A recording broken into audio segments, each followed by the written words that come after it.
Pemerintah Jepang mendesak China untuk segera mencabut kebijakan baru yang memperketat kontrol ekspor produk dwiguna ke Tokyo. Desakan itu disampaikan oleh Kepala Sekretaris Kabinet Jepang Minoru Kihara dalam konferensi pers di Tokyo pada Rabu 7 Januari 2026. Adapun produk dwiguna merupakan barang yang dapat digunakan untuk kepentingan sipil sekaligus militer dan dikhawatirkan mencakup mineral tanah jarang yang vital bagi industri strategis Jepang. Menurut Tokyo, langkah Beijing memperketat kontrol ekspor terhadap barang-barang tersebut dapat memperparah ketegangan hubungan bilateral kedua negara. Jepang pun secara resmi mengajukan protes kepada China dan meminta Beijing mencabut kebijakan tersebut. 外務省、経済産業省および在中国大使館から中国側に対してその旨の申し入れを行い、強く抗議するとともに措置の撤回を求めたところであります。 Kihara menambahkan langkah China itu menyimpang jauh dari praktek internasional dan sama sekali tidak dapat diterima. 我が国のみをターゲットにした今般の措置というものは国際的な慣行と大きく異なり、決して許容できず極めて遺憾であります。 Sebelumnya, Kementerian Perdagangan China mengumumkan akan memperketat kontrol ekspor barang-barang dwiguna ke Jepang dengan alasan keamanan nasional.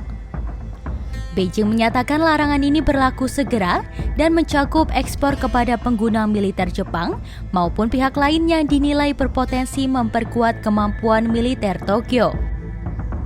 Meski tidak merinci jenis barang yang dimaksud, kebijakan itu langsung memicu kekhawatiran serius di Jepang. Salah satu kekhawatiran utama adalah potensi pembatasan ekspor logam tanah jarang. China diketahui sebagai pemasok terbesar di dunia untuk mineral strategis tersebut yang sangat dibutuhkan dalam produksi teknologi tinggi, mulai dari ponsel pintar, kendaraan listrik, hingga sistem persenjataan dan pesawat tempur. Gangguan pasokan dinilai bisa berdampak besar pada industri dan ekonomi Jepang. Pengamat menilai langkah China ini sebagai bentuk tekanan politik terhadap Perdana Menteri Jepang Sanae Takaichi.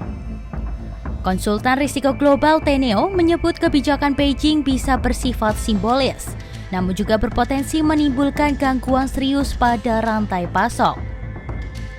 Menurut mereka, ancaman ketidakpastian pasokan bahan baku strategis dapat memaksa Tokyo mempertimbangkan sikap yang lebih lunak terhadap China. Skenario awal yang dinilai paling mungkin adalah penolakan terbatas terhadap sejumlah permohonan lisensi ekspor. Meski dampaknya mungkin kecil dalam jangka pendek, kebijakan ini dinilai sebagai sinyal adanya potensi tekanan ekonomi yang lebih besar jika hubungan kedua negara terus memburuk. Sementara itu, ekonom Nomura Research Institute Takahide Kyuchi memperingatkan bahwa dampak ekonomi akan sangat signifikan jika China benar-benar memasukkan logam tanah jarang dalam daftar larangan ekspor.